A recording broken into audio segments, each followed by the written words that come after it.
19 steel dishes swung toward the same dead star at 3 in the morning, and every power meter in the building read 0. No motors should have moved. Yet they moved, slow and certain, like heads turning toward a voice only they could hear. Mara stood alone in the control room, coffee cooling, one hand frozen above a keyboard that had stopped answering. Night shift. Always her. She had taken this job to be left alone, and now the observatory was ignoring her too. She ran to the breaker panel and threw every switch. Dark. Truly dark. No hum, no fans, no green lights. Through the window, the dishes kept turning, 19 shadows against a bruised and starless sky. She followed their aim on a paper chart, tracing the line up into the dark. It ended on a corpse. A neutron star. The crushed heart of something that had exploded 800 years before she was born. Her father had taught her what that meant. A dead star. City-sized, impossibly heavy, a spoonful weighing mountains. Not silent, though. Never silent. Some of them still spin, still sweep the sky with beams of radio light. Pulsars, he called them. Lighthouses for no ships. She had rolled her eyes at his wonder once. Now she pulled the last working laptop close and, on battery, opened the raw feed from the array. A pulse. Then another. Steady. Patient. Spaced like a heartbeat that had never once skipped in a million years. Beneath it, the dishes shifted. And she saw, cold to her spine, that they moved in time, with the beat. She knew the old story. 1967. The first pulsar so regular the astronomers half believed it was a message. Little green men, they joked before they understood. A joke. She kept telling herself it was a joke. She grabbed the manual override, the physical wheel that could break a dish by hand. It spun loose in her grip, disconnected, useless. The motors had no power and needed none. Something else was holding the reins. She reached for her phone to call the director. Dead battery. A phone she'd charged an hour ago.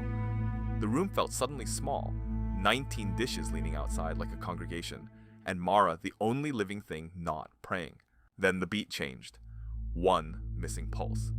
A gap where a beat should be, and in the silence her own pulse roared. The star had kept perfect time for centuries.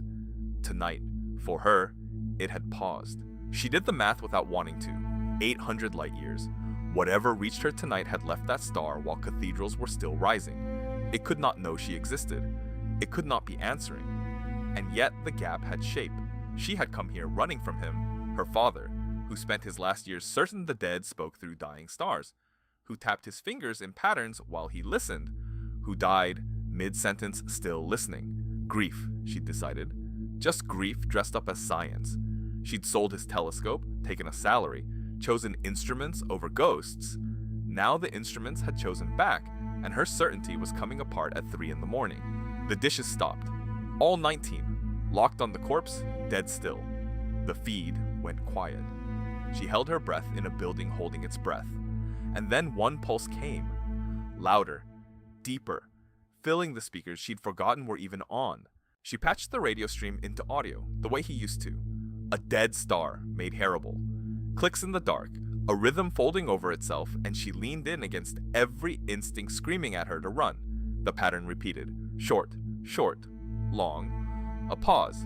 Short, short, long. Her hands went numb. It was the rhythm her father tapped on the kitchen table for 40 years, the one she'd told him to stop. Coincidence, she begged.